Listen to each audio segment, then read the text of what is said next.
What's up YouTube, it's Clormo with another Logic Pro X video in my Season 2 series, and today I'm going to be taking a short break from talking about synths because there's a lot of information already that I've put out on those, and I want people to take a little bit more time watching those before I go into the more advanced or more difficult to learn synth type instruments from Logic Pro X.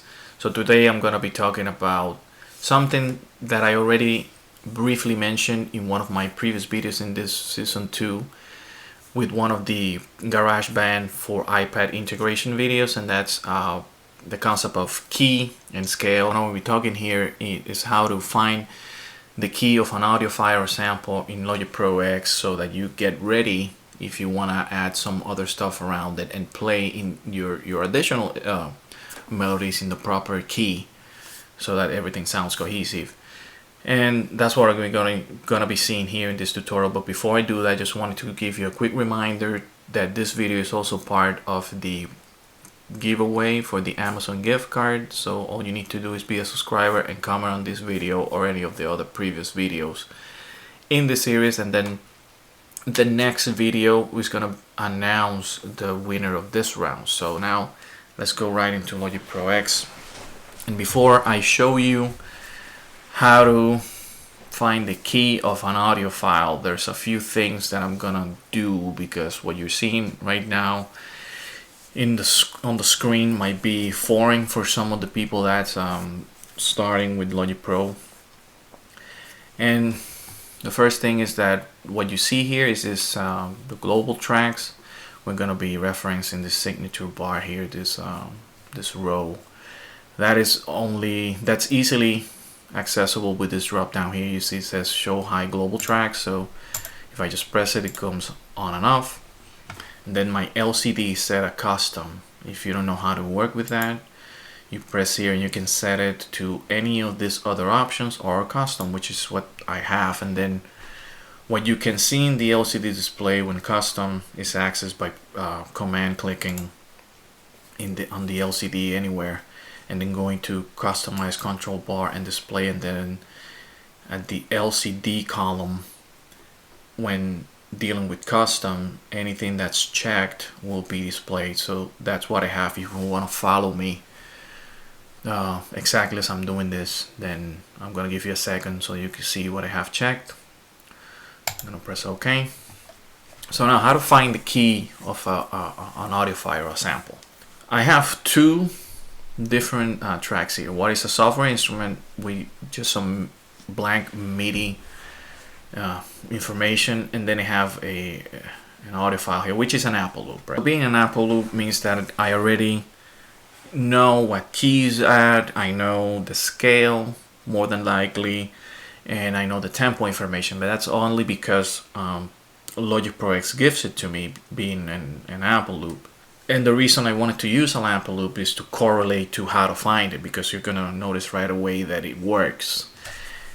So having this here, I'm just gonna show you the file. Right, when it came from the Apple loops, I filtered it in major scale, and it says key of C, tempo 90. So I have all of that stuff here in my project itself. I set it up based on that audio file, just so that you can see when finding the key that it does in fact work, at least for the key, right, which is what we want.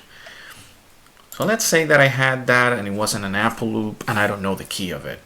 Well, some people don't know this, but it's very simple to find in Logic Pro X. And one of the ways, there's two ways that I like to do it, and only because I can get them to correlate and double check myself. So what I do is go to your audio effects, go to pitch and pitch correction, and that's what I have here. I have a pitch correction, which is used for many things, one of them doing that auto-tune type of effect on the vocals. This is one way that you can do it, but it's also good for finding the key of an audio file.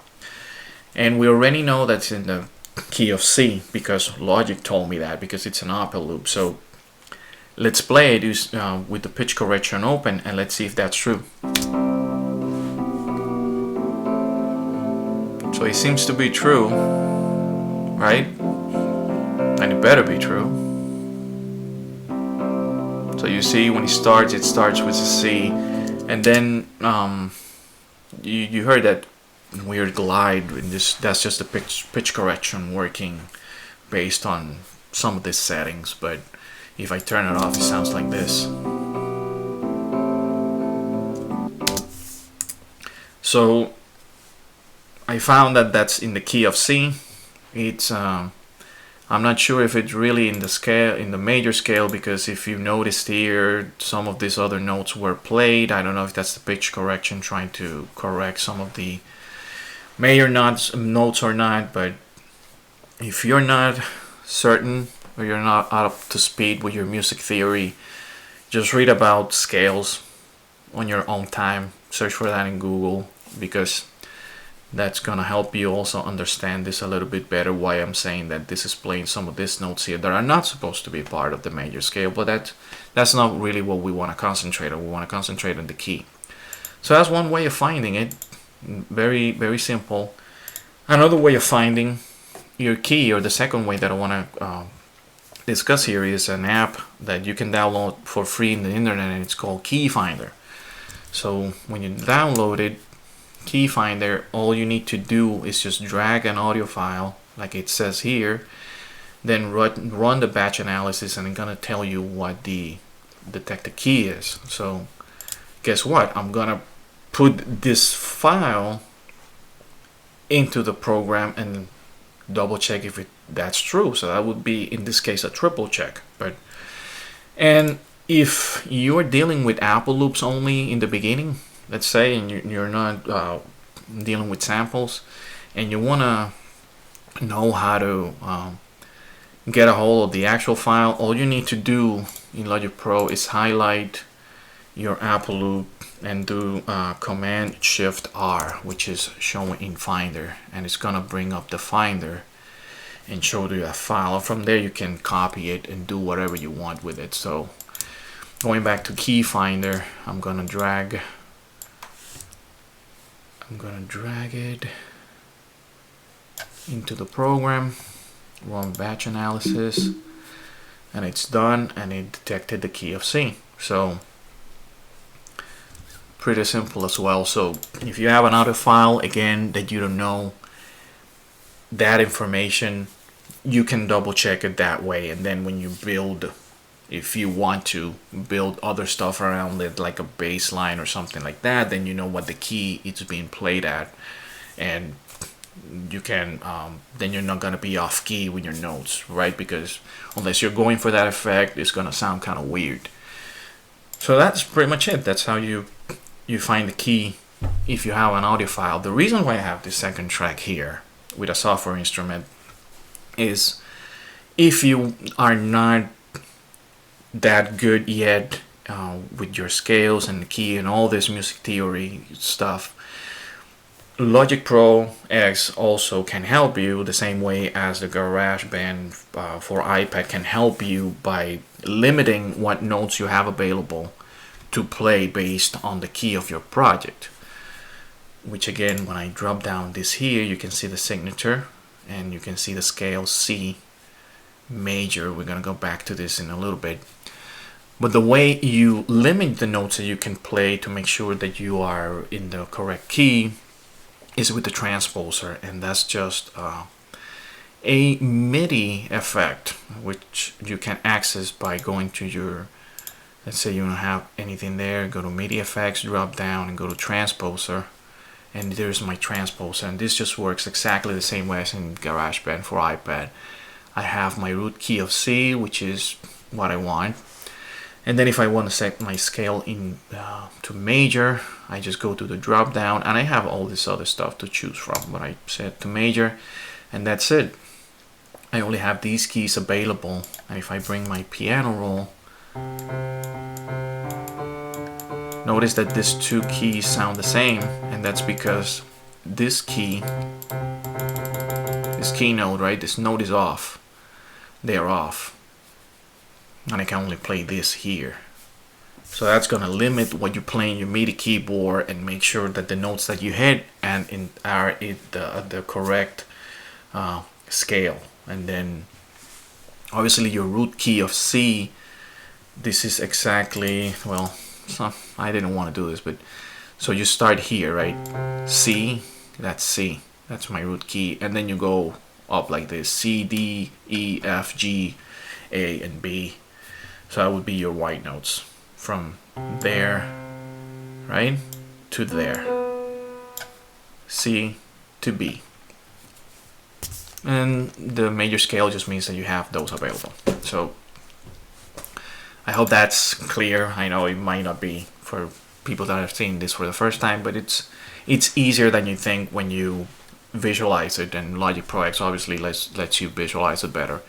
And last but not least, I said this bar here, this row here, the same way that I can set my project key by pressing on the LCD and going through this whole list, I can right click here on top of this row and go to create key signature, and right now it's at C major obviously, but I can change it to whatever I want. I can change it to G minor or whatever.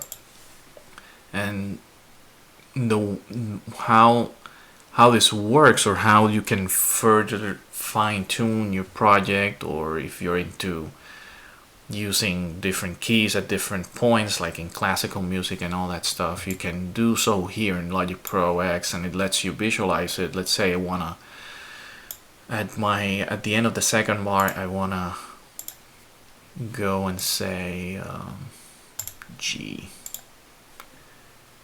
There you go.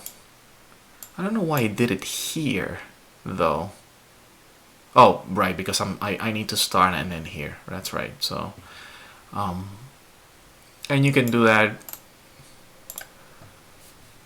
around your project, and that just gives you a cue, right? Let's say you are doing some jamming and you have different stuff here, just some crazy stuff, and you want to have a visual cue of when the scale and the key is changing, then this becomes useful in that matter. So anyway, that's pretty simple, I think, to understand at least, or at least visualize it and get a little bit more proficient at it later. So now I'm gonna be closing the tutorial. Thanks everybody that has been supporting and follow me on social media. If you haven't done so, pay attention to the graphic below the video and go search me there and see what Clormo Industries is all about. So thanks again, and in the next video there's gonna be also another shorter type of video, another quick tip type of thing, and then I'm gonna jump back to the more complex synths and videos in Spanish. They're coming soon too.